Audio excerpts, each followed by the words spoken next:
इसके अलावा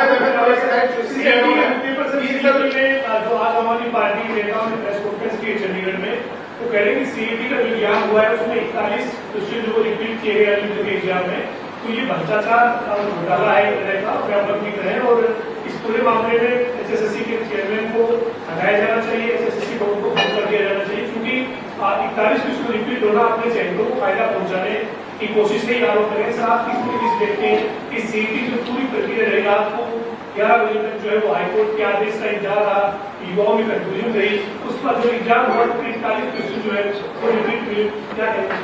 देखिए, जो वाकया फ्राइडे का था सैटरडे के एग्जाम के लिए, उसके अंदर दिन में सारे एग्जामिनेशन पे स्टे लगा दिया गया था, ये कहते हुए कि इकोनॉमिक वीकर सेक्शन की प्रॉपर वेरिफिकेशन नहीं हुई। ये पूरा विषय था। आप सब रिपोर्टिंग करते हैं, डॉक्यूमेंट वेरिफिकेशन का जो काम होता है वो एग्जामिनेशन के बाद होता है, प्रायर नहीं होता। उसका ऑर्डर रात को 11:30 बजे हाईकोर्ट ने हमें दिया, जस्टिस सेठी की बेंच ने। सिंगल बेंच के ऑर्डर के विरुद्ध एलपीए सरकार ने फाइल करी। एलपीए की हेयरिंग DB3 के आगे सुबह 8 बजे हुई। 9:30 बजे DB3 ने यह निर्णय लिया कि सरकार का पक्ष ठीक है, एग्जामिनेशन कराए जाए, कराए जाने के साथ साथ रिजल्ट आउट नहीं किया जाएगा अनटिल जो डिबेट है उसके ऊपर सिंगल बेंच अपना निर्णय ले और स्टे विकेट कर दे।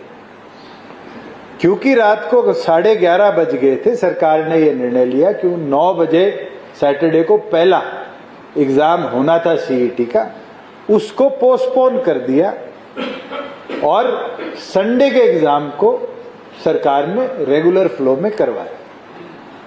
और फिर यह निर्णय लिया गया कि सैटरडे के एग्जाम को, क्योंकि बच्चे प्रिपेयर्ड हैं, हमारी मंशा साफ है एग्जामिनेशन हो, उसको हमने मंडे को करवाया। आज के दिन एग्जामिनेशन कराने में सरकार की मंशा पूरी तौर पर साफ है कि जो हमारा बैकलॉग है स्टेट का उसको तुरंत फुलफिल किया जाए और सीईटी के माध्यम से अलग अलग वैकेंसीज को हम फुलफिल करें। एक विषय तो ये है। एक विषय जो आपने प्राथमिक तौर पर रखा अभी, वो है कि number of questions found similar in 56 and 57। आज के दिन ये कहना कि 56 पहले होना था, 57 बाद में होना था, और मैं सिमिलर क्वेश्चन वहां पुट इन हुए, किसी को अगर बेनिफिट देना होता तो वो 57 के अंदर अगर अनप्रिपेयर्ड गया था तो वो अपने आप फेल हो जाता है, और 56 दोबारा होता है तो वो कोई भी इस तरह की बात नहीं। मगर हाँ, एक विषय जरूर है कि staff selection commission 4 set papers के बनाता है हर एग्जामिनेशन के, 1, 2, 3, 4 4 लोगों द्वारा वो पेपर सेट किए जाते हैं, और वो पेपर फिर रैंडमली एक यूनिट होती है जो पुट फॉरवर्ड करता है कि आज ये पेपर एग्जामिनेशन में जाएगा। ये विषय एग्जामिनेशन का है। मैं माननीय मुख्यमंत्री से भी इस पे चर्चा करूंगा कि इसको गंभीरता से देखना चाहिए कि जो पेपर सेटर्स हैं उनमें ये कमी क्यों रही कि एक एग्जामिनेशन का दूसरे एग्जामिनेशन में सिमिलर होना, और इतने बड़े मात्रा के अंदर सिमिलर होना पाया गया। मुझे नहीं लगता कि इसका कोई संशय चीटिंग या उस पे है, मगर सिमिलर क्वेश्चन की रेप्लिकेशन आनी, ये स्टाफ सिलेक्शन के ऊपर जरूर ये व्यू होता है कि वो अपनी एफिशिएंसी को बढ़ाए और इस तरह की भविष्य में सिमिलरिटी ना दिखे। सर, इसमें ज्यादातर जो अभ्यर्थी जो बैठे थे वो 56 और 57 में भी से काफी बड़ी संख्या है इस तरीके की, जिन्होंने दोनों एग्जाम 27,000। और पहले ये था कि पहले ग्रुप 56 का होना था, अगले दिन ग्रुप 57। एक में ग्रेजुएशन तक के अभ्यर्थी हैं, दूसरे में 12th तक। तो ऐसी स्थिति में किस तरीके से न्याय माने उनके साथ जो बच्चे ये कह रहे हैं, और बहुत से ऐसे एक ही एग्जाम, क्योंकि ये व्यू कल रात तक आया है, अभी तक इसके ऊपर स्टाफ सिलेक्शन की औपचारिक कोई टिप्पणी आई नहीं है। उनकी तरफ से औपचारिक टिप्पणी आ रही थी और गवर्नमेंट की तरफ से भी, मैं भी स्वयं, क्योंकि छात्रों संबंधित है, उनके भविष्य के संबंध में मुख्यमंत्री से इस पे चर्चा भी होना चाहिए, नहीं होना चाहिए, उनकी ये मांग है। मैं अभी इस पे कोई टिप्पणी करूं बहुत अर्ली होगा। हमें एक बारी स्टाफ सिलेक्शन की तरफ से औपचारिक टिप्पणी का इंतजार करने ज्यादा बेहतर है, क्योंकि वो एक ऑटोनोमस बॉडी है जो संविधान से चलती है। स्टेट गवर्नमेंट 38 क्वेश्चन पहले सर HCS देखिए वो विषय अलग था। आप सबको भी पता है कि पिछले साल वाले पेपर से इस साल वाले ये रेपिटेटेड डेज के एग्जामिनेशन के अंदर है। दोनों का विषय बिल्कुल अलग है। एक बारी क्योंकि वो पब्लिक सर्विस कमीशन का विषय था, ये स्टाफ सर्विस कमीशन का विषय है। सवाल जवाब प्राइमरी तौर पे इस पे मुझे जवाब देना अच्छा नहीं है, पर मैं चर्चा कर जरूर इस पे जवाब दूंगा। हाँ, ये चीज जरूर गंभीर है कि इतनी बड़ी संस्था की एफिशिएंसी में इस तरह की चीज रिपीट होना एक क्वेश्चन मार्क है, और उस क्वेश्चन मार्क को सरकार संज्ञान में जरूर लेगी। एक महीने से क्लर्कों की पूरे प्रदेश में हड़ताल चल रही है, उससे बताते रजिस्ट्रियां भी रुकी हुई हैं, बाकी काम भी रुके हुए हैं, तो उसमें कुछ तहसीलों के उससे देखिए, क्लर्कों के ग्रुप की सीएम साहब की टीम के साथ चर्चा हुई थी, क्योंकि ये फाइनेंस रिलेटेड मैटर है।